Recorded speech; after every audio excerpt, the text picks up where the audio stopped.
Hello cinema के दीवानों, मैंने देख ली है Coolie and War 2 back to back. Coolie का रिव्यू मैंने कल अपलोड कर दिया था, लेकिन वॉर 2 के सदमे से खुद को मुझे रिकवर होने में एक गुड नाइट स्लीप की जरूरत डेफिनेटली पड़ गई थी। सिनेमा के दीवानों, वेलकम टू असली रेटिंग, जो आपको दे फिल्मों का असली स्कोर बिना कोई बोर। अगर आप अपने रुपए और कीमती समय वेस्ट नहीं करना चाहते तो असली रेटिंग चैनल को सब्सक्राइब कीजिए और इस चैनल को दूसरों के साथ शेयर भी कीजिए। दोस्तों, 6 साल की लंबी वेट के बाद वॉर की सीक्वल लेके आए हैं Ayan Mukerji in the form of War 2। और ये मूवी देखने के बाद मैं तो कहता हूं, इंडिया को फ्यूचर में पाकिस्तान पे ब्रह्मोस इस्तेमाल करने की जरूरत ही नहीं पड़ेगी। वहां की आवाम को वॉर 2 दिखा दो, that will be more than enough. ये मूवी सिर्फ खतरनाक ही नहीं, लेकिन मोस्ट डेंजरस है। आई एम श्योर आप ये सोच रहे होंगे कि मैं इलॉजिकल बातें कर रहा हूं। वेल, जितनी इलॉजिकल मेरे सजेशन है, उससे ज्यादा इलॉजिकल है वॉर 2। मतलब एनटीआर के दिल के 3 mm दूर ऋतिक रोशन गोली दाग देता है। वेल, फर्स्ट ऑफ ऑल क्या प्रिसीशन है। और ठीक 24 घंटे आईसीयू के बेड से एनटीआर खड़ा हो जाता है ऋतिक को फाइट करने के लिए।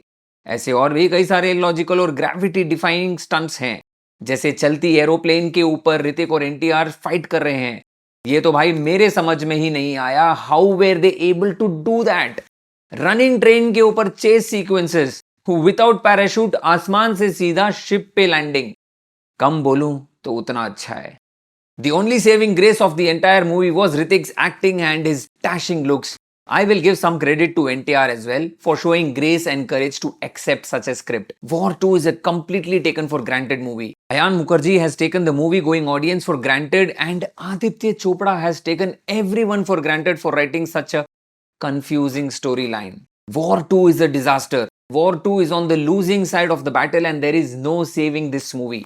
स्टोरी में बिल्कुल दम नहीं है। Hrithik and NTR are long lost slum dwelling street living friends and they are fighting a syndicate called Kali.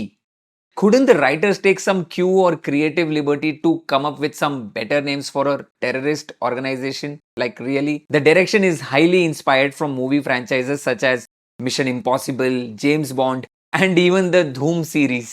Performance wise, Hrithik Roshan has done a great job. NTR is good. Kiara Advani is a complete misfit for the role. Thank God for the limited screen time she got. Anil Kapoor is solid, but he too gets limited screen time. Music is completely forgettable. There is no single song worth remembering for the upcoming Ganesh Chaturthi festival. Forget Holi or Diwali. I will give War 2 just a 2-star rating, which I will borrow from their movie title. Time और पैसा बचाइए, popcorn का budget किसी और film पे लगाइए। अगर ये रिव्यू हेल्पफुल लगा हो तो लाइक, शेयर और सब्सक्राइब करो right away. The buttons are right under the video player. मिलते हैं अगले रिव्यू में। Until then keep watching great cinema, और ग्रेट सिनेमा के लिए stay connected to Asli rating, फिल्मों का असली स्कोर बिना कोई बोर। जय हिंद।